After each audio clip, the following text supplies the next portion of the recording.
नमस्कार, मैं हेना प्रसून बहुत स्वागत करती हूँ आप सबों का अपने चैनल हेना प्रसून एस्ट्रोलॉजी में।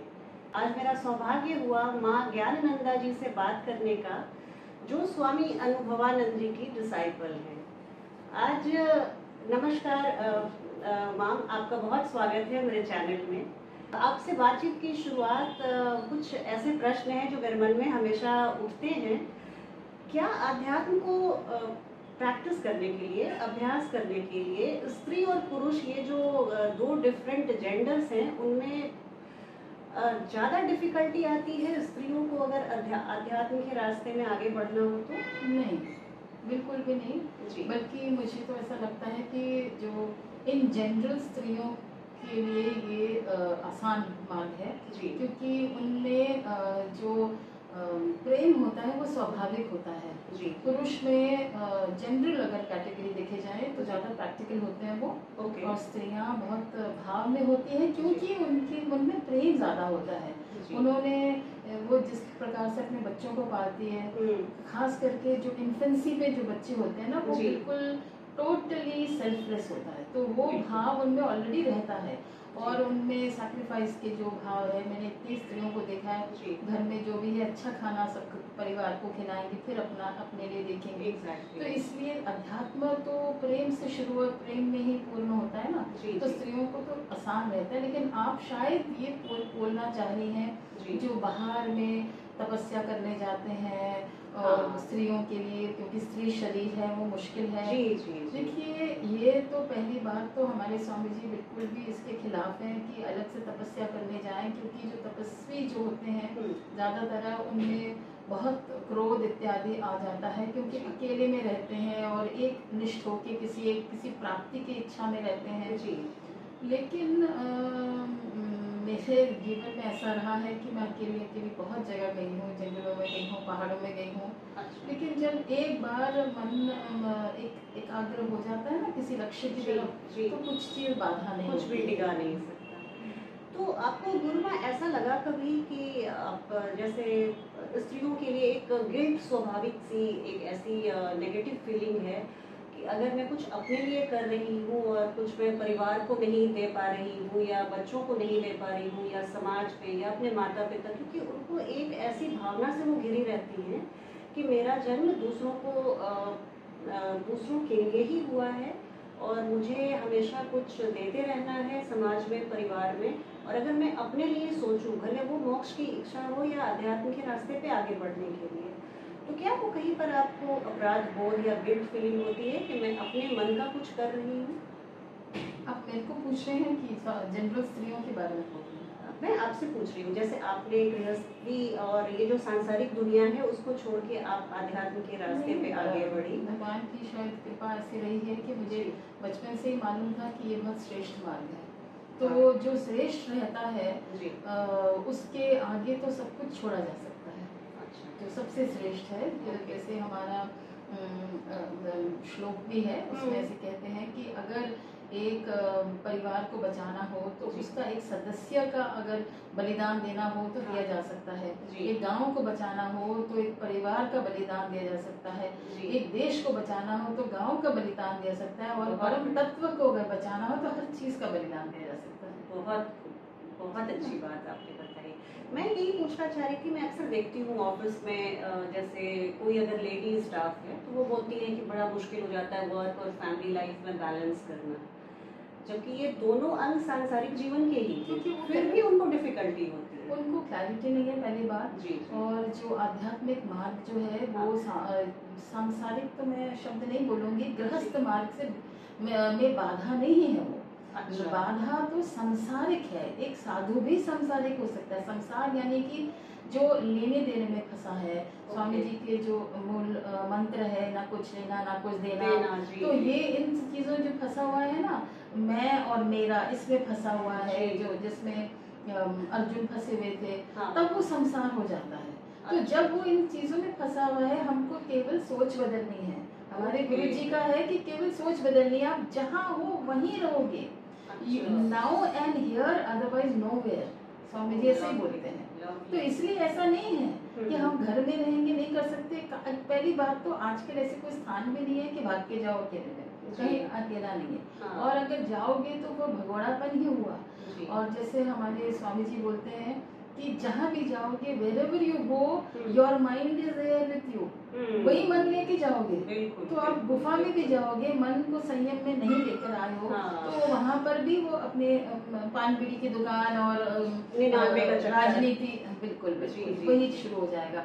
इसलिए ऐसा नहीं है, मैं तो इसके सिर्फ अपने माइंड पे वर्क करना है। और इससे कितनी अच्छी बात है, इतने घर बैठे बैठे यूट्यूब में आ रहा है। लेकिन क्या होता है, आदमी क्या सोचता है, जो मेरे अपने जिन लोगों से मेरी बातचीत हुई वो यूट्यूब तो देखते हैं, लेकिन साथ साथ अपना गृहस्थी का काम शुरू कर देते हैं, सोचते हैं वो तो पीछे हो जाएगा, या वो चल रहा है वहाँ पे सुन रही हूँ। ऐसा नहीं होता है।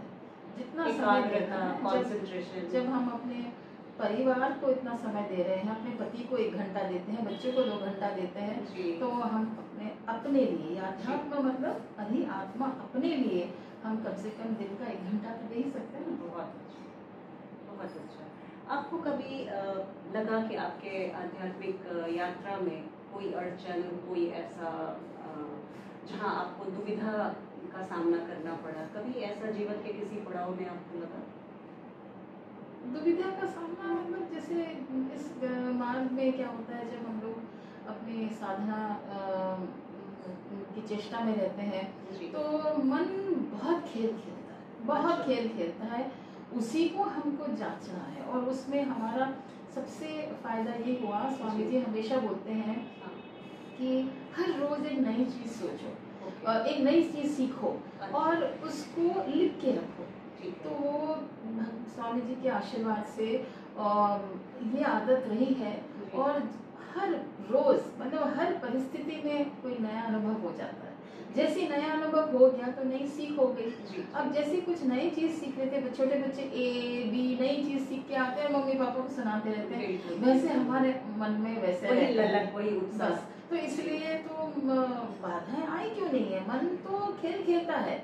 लेकिन उस समय भी हमारे गुरु महाराज की कृपा, ईश्वर की कृपा, हमारे शास्त्रों की कृपा, हमारी अपनी चेष्टा, उससे वो सॉल्व हो जाता है। हर एक के मार्ग में आती है जब चेष्टा होती है ना, हम लोगों की हमें जो चेष्टा होती है, जब तक चेष्टा करते रहे तब तक बाधाएं आएंगी। एंड एक चीज मैं स्वामी विवेकानंद की बात कहूँ, वो कहते थे the higher the goal, the mightier the obstacles. If the obstacles are not mighty, that means the goal is not high. So we should be happy.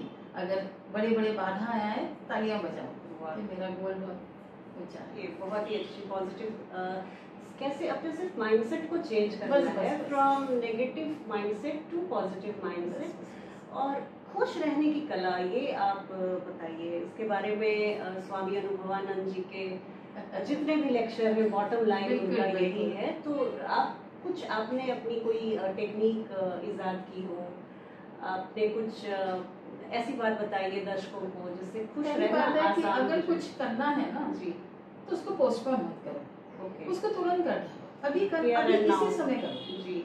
और फिर वो मन में बोझ नहीं रहता जी, इसको बाद में करना है, ऐसे करना है। किसी चीज को किसी भी चीज को कॉम्प्लिकेट नहीं करना। जैसे बहुत लोग को देखा है, घड़ी जो है, अभी तो मैंने इस लड़की को देखा 3 मिनट फास्ट है। मैंने बोला क्यों 3 मिनट फास्ट है जी? बोले नहीं फास्ट है।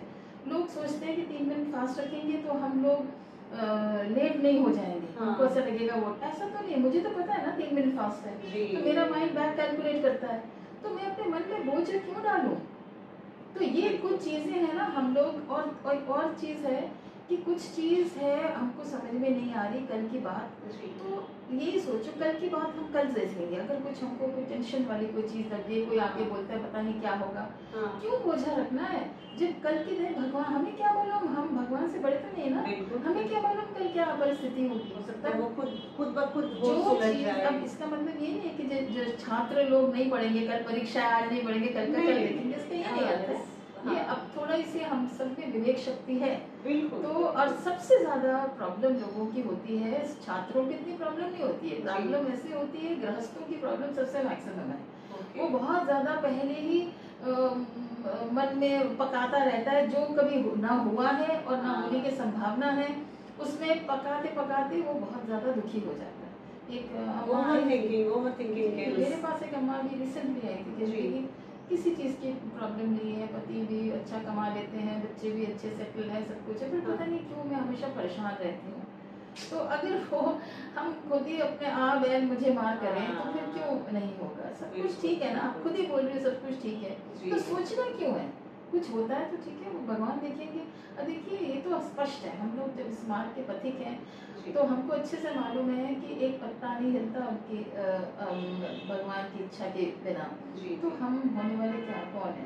अपने रास्ते में ध्यान दो, अपनी पढ़ाई करना पड़े, अपना मनन चिंतन करना करे, बस अपने मन को उसी में व्यस्त रखें। मन तो ऐसी चीज है ना, खाली नहीं रहता है, तो उल्टे सीधे ले आता है। कहते हैं ना, mind is a very bad servant and very good master। हाँ, तो उसको मास्टर बनाने के लिए मन को बिजी रख दो। पहले बात तो उसको सर्वेंट बनाओ, उसको बिजी रखो, कोई टॉपिक दे दो। तो हम लोग क्या करते हैं, जैसे मेरी भी कुछ क्लासेस होती हैं तो मैं हमेशा सबको उसी क्लास में से टॉपिक दे देती हूँ। अच्छा, शायद मैं उल्टा बोल गई। Mind is a very good servant but very bad master. आप उसको उतना पावर दे दें तो आपको पूरा एकदम ओवर थिंकिंग करा के किल कर देगा। तो इसलिए अपने आप को बिजी रखो किसी में। अच्छा, या तो काम में बिजी रखो। हाँ। काम में बिजी होगा तो मन उसमें जाएगा। बिल्कुल, और बिल्कुल। नहीं तो किसी शास्त्र चिंतन में हम लोग कितने कुछ पुथी पढ़ लेते हैं, वो चिंतन में मन को बिजी रखो। और अगर कुछ कल्पना करनी है ना तो भगवान के लिए कल्पना करो, मैं भगवान के साथ घूम रही हूँ, ये कर रही हूँ, तो किसी का ना घाटा होगा, फायदा ही होगा, मन आनंद में भरा रहेगा। बहुत अच्छी बात बताई आपने साधु माँ, बहुत अच्छा लगा आपसे बातें करके। और जल्दी ही मैं आपसे दोबारा मिलने की कोशिश करूंगी। बहुत अच्छा लगा, आपकी पॉजिटिविटी मैं दर्शकों तक पहुंचा पाई तो मैं अपने को सौभाग्यशाली समझूंगी। भगवान की कृपा, गुरु कृपा, शास्त्र कृपा, हमारे स्वामी जी की कुछ लेक्चर्स हैं उसमें बोलते हैं वो हमेशा रहती है, लेकिन क्या नहीं रहती है? आत्म कृपा हमारे अपनी। तो वो अगर हो जाए ना तो वो चारों कृपा एक मुट्ठी में आ जाएगी। कौन सी कृपा आपने बताई? भगवत कृपा, हाँ, जिसको ईश्वर कृपा बोलते हैं, शास्त्र कृपा बोलते हैं जी, गुरु कृपा, हाँ, और आत्म कृपा। सब मिल जाती है पर आत्म कृपा बहुत मुश्किल है, क्योंकि हम लोग अपने मन में पकाते रहते हैं, हाँ। व्यर्थ की बात पकाते हैं जो न कभी हुई है न होगी जी। तो उसमें फिर हम ब्लेम करते हैं दुनिया को। बहुत अच्छी बात बताई आपने। फिर आपसे जी, आप चलते चलते कुछ और बातें बता दीजिए दर्शकों को।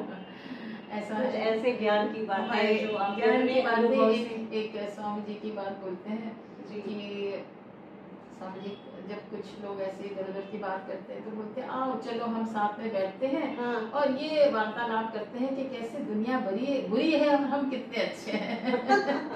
मतलब यही हमारे मन में रहता है कि हम तो दूध के धुले हुए, कि हम तो हमारी क्या गलती, उसने ऐसा किया, उसने ऐसा किया। तो ये अगर हम अपनी तरफ ध्यान देना तो वो सब छोटी छोटी चीजें, बहुत छोटी चीजें, कौन क्या कर रहा है उससे क्या मतलब। हम खुश नहीं है ना, हमें दुख है ना, क्यों हम कंप्लेन करते हैं हम दुखी हैं? क्योंकि हम दूसरों की गलतियां देखते हैं और वो हमारे ऊपर आ पड़ती है। इसलिए हम मस्त रहें, जैसा है अपने ऊपर ठीक है, हमारे में कमियां हैं, अब पता लग गई ना कमियां, तो जो हो गया सो हो गया, उसके बारे में नहीं सोचना मैंने क्या किया, हाय मैंने ऐसा क्यों किया, वो भी नहीं सोचना जी। लेकिन अपने पता लग गया ना, बस अब सावधान रहेंगे, वर्तमान में रहेंगे तो उनको जरूरत ही नहीं है, बाकी सब जो हुआ बिल्कुल बढ़िया। देखिए, आध्यात्म कुछ ऐसी बात नहीं है जिसको कुछ साधना पड़ता है। ये सारी बातें बहुत साधारण और बहुत सिंपल सी हैं, जिसको हमारा मन प्रोसेस नहीं कर पाता है, रियलाइज नहीं कर पाता है, और इसके लिए फिर हमारा पूरा जीवन हम एक किसी अंधे दौड़ में बिता देते हैं। बस वही है ना, गलत सोच है, कुछ नहीं, बस अपने थिंकिंग को ठीक करनी है, कुछ करना भी नहीं है, थिंकिंग ठीक करनी है। और वो ना बिल्कुल फट से जब होता है ना आनंद, बहुत डिस्कवर आप कर लेते हैं अचानक, कुछ भी छोटी चीज हो ना तो कितना अच्छा लगता है। बिल्कुल बहुत जल्दी आपसे फिर भेंट करने की इच्छा लेकर मैं अभी विदा लेती हूँ। आप सबों से फिर दोबारा जल्दी भेंट होगी। नमस्कार।